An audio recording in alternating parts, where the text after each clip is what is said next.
Good morning.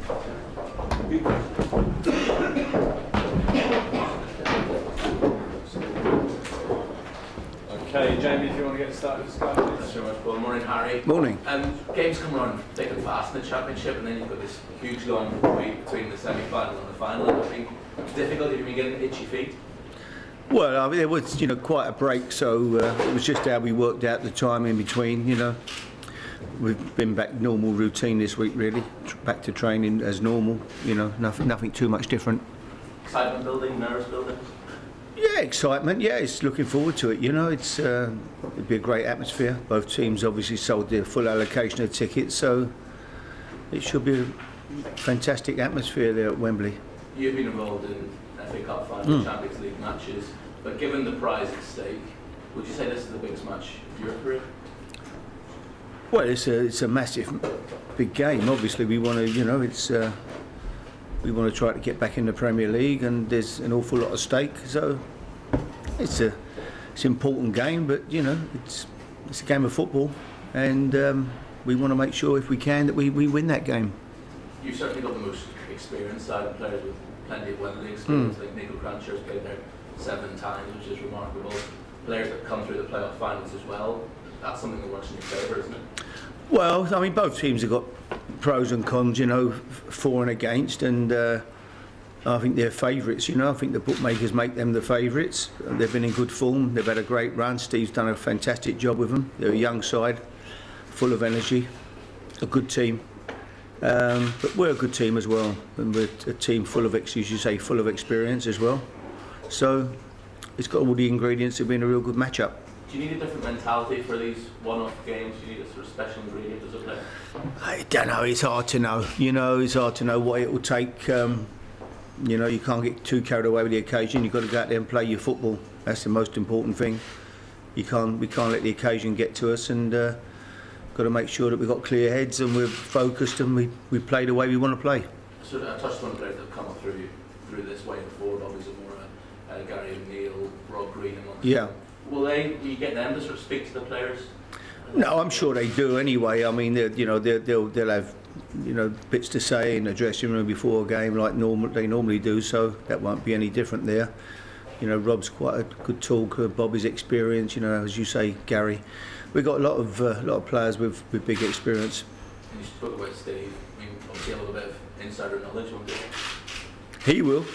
Yeah. Yeah, but it's. We played him twice this year. We played him at home, and when he first went there, or quite early in his time there, and then we went to Derby and played. And both games were quite even, I felt, really.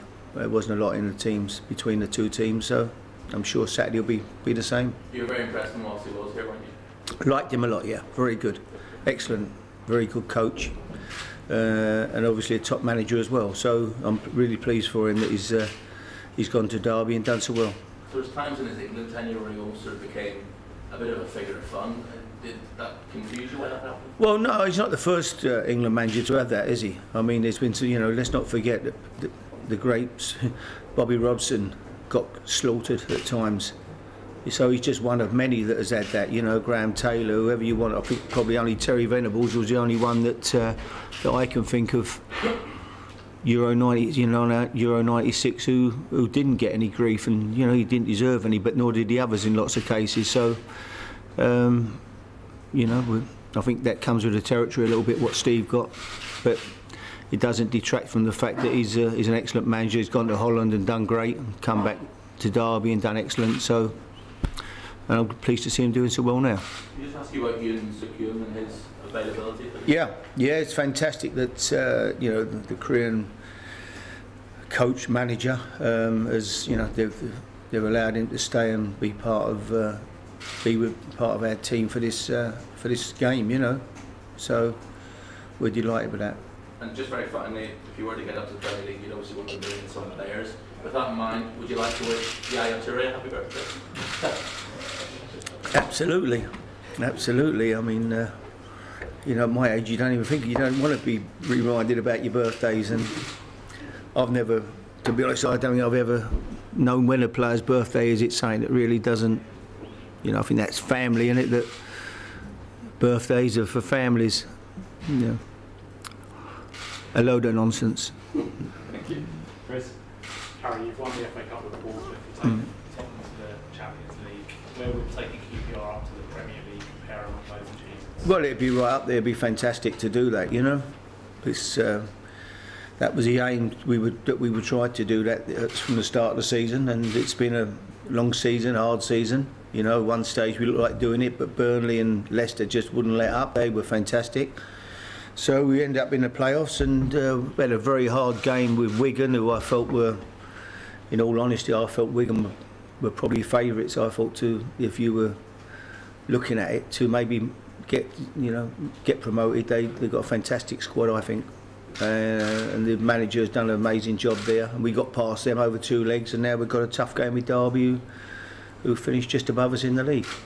It seems like Derby going to this match free of the sort of weight of expectancy that's attached to QPR. Do you think that's going to be an advantage to them? I don't know why they should have no expectancy on them. I mean, they've been a Premier League club for an awful lot of years. When Jim Smith was there, and we used to go and play them when I was at West Ham or Tottenham or wherever I've been, Portsmouth and all these places over the years. Derby's got a fantastic stadium. Get what they get every 28,000-30,000 people every week. I mean, I don't know why we should be the expectancy really should be on us any more than them. I don't see it. It's strange the way things have worked out. Do you regret at all giving Steve McLaren a route back into English football at the start of the No, not at all. Delighted that he came in, and he was great when he was here. But you know, you always knew he was going to go off and work somewhere when the opportunity came. That was the understanding, and obviously Derby, it was a job he couldn't resist. You know, it was a club that he'd played at and been assistant manager at there with Jim, and so when the chance came, he obviously had to take it, and he's done a great job. From your point of view, would the result of this game have any bearing on whether you would want to still be here next I don't think beyond Saturday. You know, my only focus is on trying to win on Saturday. You know, all that talk about doing this or I've not even thought about a player for next year. To bring people talk about bringing players. My focus is Saturday. Let's get a result Saturday, and then we can all sit down on Sunday and Monday and start planning for the future. You know, until that, we haven't even thought about next year yet. That's the difficulty of the playoffs, really. It depends where you are next year. Just lastly, I understand that a proud few days for the family because your grandson also married in time for the Bournemouth Academy. You must be very pleased. Yeah, he's 7. He's just learned to tie his boots up, and that's I don't know, 7 years of age. He's okay. He loves his football. And most important of all, he's a good kid. That's all. As long as he grows up to be a nice person, I'm not bothered. You know, that's all I want for him. Any words of wisdom you didn't impart to him? No, not really. Not just as I say, just listen and learn and be a good lad. That's all I want him to be. Just to grow up to be a good person. Okay, last couple. Terry, would you like Steve to stay here a little bit longer? Of course, at the time, yeah, he was here, and we wanted him to. We didn't ask him. He had, once that job came up, he was always going to go. You know. So, and I was fine. I got Kevin and Joe have been with me all the time, and then Wally came in as well. So we're fine. You know, we're in good shape. Got no problems. But no, Steve was always here for the until something came up. I think it needed something like a Derby to make him move. Really, it was just a job that he couldn't refuse. Yeah, what was it more? So he was almost like one of the lads around the place. What was his exact role? Well, he was here coaching. He was working. He was great on the training ground. I thought, he worked out there with the other lads, and he's a very good coach, and he's a good manager. So he's managed England. You can't be a fool, can you? Okay, you can turn the cameras off unless it's filming cutaways and guys, you want to swing your chair.